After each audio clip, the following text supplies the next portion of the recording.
દાખલ કોંગ્રેસ પક્ષના અમારા કાર્યકર્તાઓ પર થયો છે એ સદંતર ઉપજાવી કાઢેલી અને બનાવટી એફઆઈઆર છે।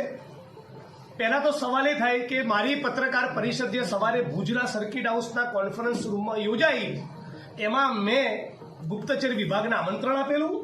બાપાની પેઢી ચાલે છે, તમારી પ્રેસ કોન્ફરન્સમાં ઘૂસી ગયા। એ કોઈ પણ અધિકારી કે કર્મચારી હોય, મારી પ્રેસ કોન્ફરન્સમાં ફક્ત મીડિયાને આમંત્રણ હતું, તો મીડિયા સિવાયના આઈબીના અધિકારીઓની બેસીને દાપણ કરવાની શું જરૂર? સવાલ નંબર 1।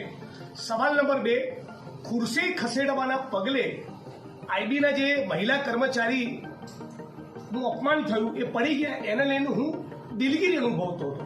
હવે મારી દિલગીરી જતી રહી છે, કેમ કે એમણે એટ્રોસિટી એક્ટનો ખોટો દુરુપયોગ કરી પોતે દલિત સમાજના છે એ વાતનો લાભ ઉઠાવીને આ ખોટી બનાવટી એફઆઈઆર કરેલી છે।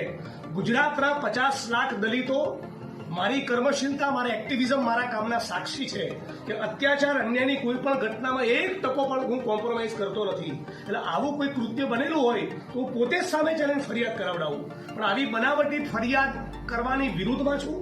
આ ગાંધીનગરના ઈશારે થયેલી એફઆઈઆર છે, ફરિયાદી પોતે કરેલી એફઆઈઆર વાળે માનતો નથી। અને ગૃહમંત્રીએ ટ્વીટ કરીને કહ્યું કે જિગ્નેશ મેવાણીના મિત્ર, એમને એવું કહેવા માંગુ છું, હે 8 ચોપડી પાસ ગૃહમંત્રી, તમારામાં પાણી હોય તો રાજકોટમાં જે દીકરીઓએ બળાત્કારની ફરિયાદ કરી અને રાજકોટના ભારતીય જનતા પાર્ટીના મહિલા કાર્યકર્તા કહી રહ્યા છે કે એમની જોડે જે બીજી 6 દીકરીઓની બળાત્કારની મેટર છે, તમારામાં તાકાત હોય મિસ્ટર હર્ષ સંઘવી, તમારામાં પાણી હોય તો આ બાબતનો કોગ્નિઝન્સ લઈને તાબડતોબ તમે ધરપકડ કરીને બતાવો। હું માંગ કરું છું ચિરાગ કોરડિયા આઈજી સમક્ષ અને એસપી સમક્ષ કે આવા પ્રકરણમાં ગુનો દાખલ કરતા પહેલા તમારે તકેદારી રાખવી જોઈતી હતી। એ માણસની ધરપકડ પણ કરી કાઢી। આ જ કચ્છમાં મેં સવારે પ્રેસ કોન્ફરન્સ કરીને દલિત સમાજને ફાળવેલી હજારો એકર જમીનમાં દબાણની મેં વાત કરી અને કલેક્ટરને મળ્યા તો ત્યાંથી મને એક ડોક્યુમેન્ટ મળ્યું છે, નાયબ મામલતદાર પુરવઠાએ અને રેવન્યુ તલાટીએ રેકોર્ડ ઉપર રાપરના બેલા ગામમાં દલિતોની જમીનમાં જે લોકોએ ગેરકાયદેસર દબાણ કર્યા એ તમામ આરોપીઓના નામ રેકોર્ડ ઉપર લખ્યા છે। કરાવો ને આમાં લેન્ડ ગ્રેબિંગની ફરિયાદ, કરાવો ને એટ્રોસિટી એક્ટની કલમ 3.1 મુજબ ગુનો દાખલ। આમાં ગુનો દાખલ નથી કરવો। કચ્છની અંદર ઠેર ઠેર ડ્રગ્સ વેચાય છે, દારૂ જુગારના અંડા કચ્છના દરેક જિલ્લાના દરેક પોલીસ સ્ટેશનના જ્યુરિસ્ડિક્શનમાં ચાલે છે। હર્ષ સંઘવી, તમારામાં પાણી હોય તો કચ્છની અંદર 1 ટીપું પણ દારૂ નહીં વેચાય એટલું કરીને બતાવો।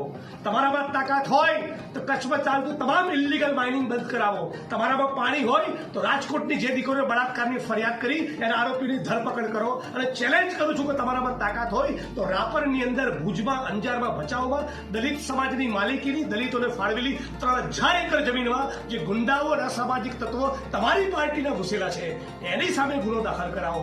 આઈબીના એક નાના કર્મચારીનો ઉપયોગ કરી એટ્રોસિટીની ખોટી કલમ લગાડી કોંગ્રેસ પક્ષના કાર્યકર્તાને ટાર્ગેટ કરવો, આ પ્રમાણે કોઈ પણ ચાલાઈ લેવાના નથી અને આ મુદ્દે અમે 1 ટકો ડિફેન્સમાં આવવાના નથી। આમાં 100% ગાંધીનગરની સૂચના વગર થાય જ નહીં।